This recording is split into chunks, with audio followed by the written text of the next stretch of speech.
এই গরমকালে প্রচুর পরিমাণে ফুল এবং কুড়ি পেতে গেলে যে গাছ যে খাবারটা আমাদের গাছকে প্রদান করতে হবে, সেই খাবারটা আর কিছুই নয়, এই সেই খাবার।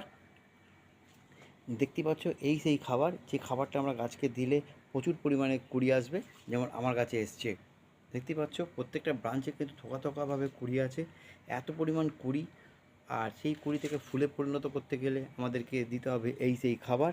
এই খাবারটা দিলেই কিন্তু আমরা গাছে প্রচুর পরিমাণে ফুল পাবো, যেরকম আমার গাছে হয়েছে।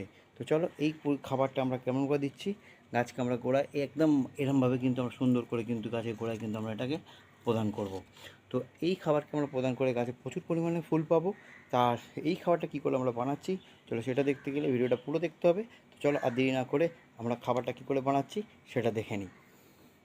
বন্ধুরা, তোমরা কেমন আছো? তোমরা নিশ্চয়ই ভালো আছো এবং তোমাদের বাগানের গাছগুলো খুব ভালো আছে। আমরাও ভালো আছি এবং আমাদের বাগানের গাছগুলো ভালো আছে। তো আজকে যে বিষয়টি নিয়ে আলোচনা করছি, জবা গাছ। এই জবা গাছে প্রচুর পরিমাণে ফুল পেতে গেলে, আর এই যেখানে গরম এত 42-43 মানে পার হয়ে যাচ্ছে, সেইখানে দাঁড়িয়ে আমরা যে জবা গাছে ফুল আনতেই মানে কেউ কেউ তো পারছেই না, ফুল আসছেও না, এবং ফুলগুলো এসে সেগুলো কিন্তু ঝরে যাচ্ছে। তো সেই সময় দাঁড়িয়ে কিন্তু আমাদের গাছে কিন্তু দেখো অজস্র কুড়ি, দেখতে পাচ্ছ একদম পুরো থোকায় হয়ে কুড়ি রয়েছে প্রত্যেকটা ব্রাঞ্চে। দেখো, দেখতে পাচ্ছ, দেখো তুমি যেখানে তাকাবে দেখো শুধু কুড়ি। এই কুড়িগুলো আনার যে কী রহস্য, আর কি দিচ্ছি, আর দিলে যে ফুলগুলো ফুটবে এবং প্রচুর পরিমাণে কুড়ি আসবে। তো চলো দেরি না করে সেটা তো অবশ্যই দেখব। আর যেটা হচ্ছে সবথেকে মানে প্রথমেই বলবা, যদি ভিডিওটা ভালো লাগে তাহলে অবশ্যই লাইক শেয়ার সাবস্ক্রাইব করবে এবং আমাদেরকে এগিয়ে নিয়ে যেতে সাহায্য করবে। আর একটা লাইক অবশ্যই করবে, কেননা দেখো লাইক করতে গেলে কোনো পয়সা লাগে না, সাবস্ক্রাইব করতে গেলে কোনো পয়সা লাগে না, কিন্তু এই দুটো যদি তোমরা করো তাহলে আমরা একটা মোটিভেশন পাই যে আমরা আরও তোমাদের জন্য নতুন নতুন ভিডিও নিয়ে আসবো এবং তোমাদেরকে বাগান করার একটা সহজ পদ্ধতি তোমাদেরকে শেখাবো, যে আমাদের ঘরোয়া উপাদান দিয়েও যে আমরা এত সুন্দর সুন্দর মানে খাবার তৈরি করতে পারি, এবং সেই খাবারগুলো প্রদান করলে আমাদের কাছেও কিন্তু এত সুন্দর মানে কুড়ি আসবে, যেগুলো পরে ফুলে পরিণত হবে। যদি এত কুড়ি থাকে তো ভাবতেই পারছো গাছটা যখন ফুলটা যখন ফুটবে তখন তাহলে কীরকম চেহারা নেবে। আর দেখো গাছের গ্রোথ দেখতে পাচ্ছ। আর যেটা আরেকটা জিনিস বলেই দিচ্ছি তোমাদের, যে সবসময় তোমরা করবে কি, সকাল বিকেল কিন্তু ঠান্ডা জলে গাছকে চান করাবে। তাহলে এই যে গরমের জন্য একটা জিনিস আসে সেটা হচ্ছে মিলিবাগ, সাদামাছি, সেটা কিন্তু আসবেই না। সকাল বিকেল চান করালে গাছে সুন্দর গ্রোথ আসবে এবং পাতা অবশ্যই এরকম ফ্রেশ থাকবে, সেখানে কোনো রকম মিলিবাগ বা সাদামাছি কিছু থাকবে না। গাছ প্রচুর পরিমাণে খাদ্য তৈরি করতে পারবে এবং গাছে প্রচুর পরিমাণে আমার গাছের মতো তোমাদেরও কিন্তু ফুলে পরিণত হবে বা ফুল আসবে। তো চলো আর দেরি না করে আমরা কী খাবারটা দিচ্ছি, যে খাবারটা দেওয়ার ফলে আমাদের গাছে এত পরিমাণ কুড়ি এসছে এবং এত পরিমাণ কিন্তু ফুল এসছে। তো চলো দেরি না করে সেটা দেখে নিই। দেখো আমি খাবারটা নিয়ে চলে এসেছি। এখানে প্রথমে নিয়েছি হচ্ছে লাল পটাশ, এখানে হচ্ছে ম্যাগনেসিয়াম সালফেট, আর এইখানে হচ্ছে দই। এটা হচ্ছে টক দই। তো জানো টক দইয়ের মধ্যে অ্যামিনো অ্যাসিড থাকে, সেটা কিন্তু মিষ্টি দই হলে চলবে না, এটা টক দই নিতে হবে। আর 1 চামচ নিতে হবে হচ্ছে মিউরেট অফ পটাশ, আর 1 চামচ নিতে হবে ম্যাগনেসিয়াম সালফেট। এইটা আমরা করব কি, আর আমি তোমার সবসময়তে বলে থাকি এই এত টেম্পারেচারের মধ্যে আমরা কিন্তু গাছকে যতটা পারবো লিকুইড খাবার প্রদান করব, কেন লিকুইড খাবার গাছ খুব তাড়াতাড়ি নিতে পারবে এবং যার ফলে গাছের কিন্তু বৃদ্ধি ফুল দুটোই আসবে। তো চলো এর জন্য আমরা কী নিয়ে নেবো, 1 লিটার জল। তো চলো আমরা জলটা নিয়ে নিই। দেখো আমি 1 লিটার জল নিয়ে নিয়েছি।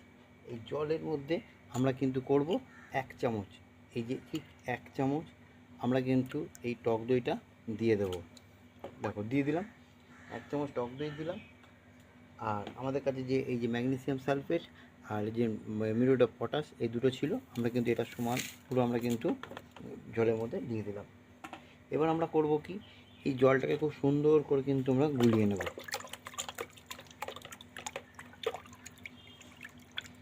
দেখলে এরকমভাবে খুব সুন্দর করে কিন্তু আমরা জলটা কিন্তু গুলিয়ে নিচ্ছি, সুন্দর করে কিন্তু আমরা গুলিয়ে নিচ্ছি জলটাকে। দেখো এত সুন্দর করে গোলানো হয়ে গেলো। এইটা আমরা করব কি, এটা আমরা 10-15 মিনিট আমরা এটাকে রেখে দেবো।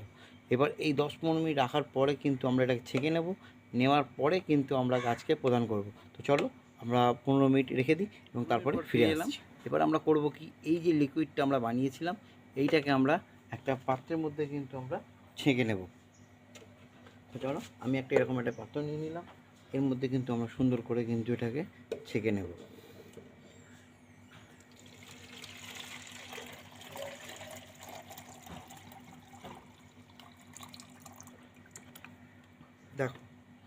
খুব সুন্দর করে আমরা ছেঁকে নিলাম। আর এই যে দইয়ের সেটা বাদবাকিটা ছিল, এটা কিন্তু আমাদের হাত এর মধ্যে রয়ে গেল। এইবার আমরা করব কি, এইটা কিন্তু আমরা এই খাবারটা কিন্তু আমরা ডিরেক্ট কিন্তু আমরা গাছকে দিতে পারবো। আর সুন্দর করে কিন্তু আমরা গাছকে দেবো। আর যার ফলে কিন্তু এর মধ্যে যে মেরোডে পটাশ আছে, ম্যাগনেসিয়াম সালফেট আছে, আর টক দই করবে কি, গাছের এই যে আমাদের গাছের যে মাটিতে যে খাবারগুলো রয়েছে সেই খাবারটাকে তাড়াতাড়ি করে গাছকে খাবার তৈরি করতে সাহায্য করবে। আর ম্যাগনেসিয়াম সালফেট হচ্ছে গাছের পাতা এবং গাছকে সতেজ রাখবে এবং প্রচুর পরিমাণে সালোক সংশ্লেষণের জন্য উপকারে আসবে। তো চলো এই খাবারটা আমরা গাছকে প্রদান করব। আর এরপরে আমরা আরও কী করছি চলো সেটা দেখে নিই। এবার আমরা গাছকে এই খাবারটা আমরা প্রদান করে দেবো, যে খাবারটা আমরা বানিয়েছি সুন্দর করে এরমভাবে কিন্তু আমরা গাছকে কিন্তু এরমভাবে সুন্দর করে দিয়ে দেবো। বাগানের সমস্ত গাছকে আমরা ছোটো থেকে বড় সমস্ত গাছকেই কিন্তু আমরা এই খাবারটা প্রদান করতে পারি। তার ফলে কিন্তু আমাদের বাগান গাছে ফুল এবং এই যে প্রথমে এত কুড়ি আসবে এবং কুড়ি থেকে সেগুলো ফুলে পরিণত হবে। চলো আজকে এই অবধি। যদি তোমাদের ভিডিওটা ভালো লাগে তাহলে অবশ্যই লাইক শেয়ার সাবস্ক্রাইব করবে এবং আমাদেরকে এগিয়ে নিয়ে যেতে সাহায্য করবে। আর বাগান সম্বন্ধে যদি কোনো রকম প্রশ্ন থাকে অবশ্যই আমায় কমেন্ট করবে, তার আমি উত্তর দিয়ে দেবো। গাছ লাগাও। আর আমাদের এই যে কংক্রিটের জঙ্গল আমাদের বেড়ে যাচ্ছে, সেখানে আমরা সবুজায়নকে ফিরিয়ে আনি। বা ছাদ বাগান, আঙিনা বাগান, যে যেখানে পারবে যটা পারবে গাছ লাগাও। গাছের কিন্তু কোনো বিকল্প হয় না। আর এই গাছই কিন্তু আমাদের নতুন জীবন ফিরিয়ে আনতে পারে। চলো আজকে এই অবধি, আবার কালকে দেখা হচ্ছে একটা নতুন ভিডিওর সঙ্গে। Thank you.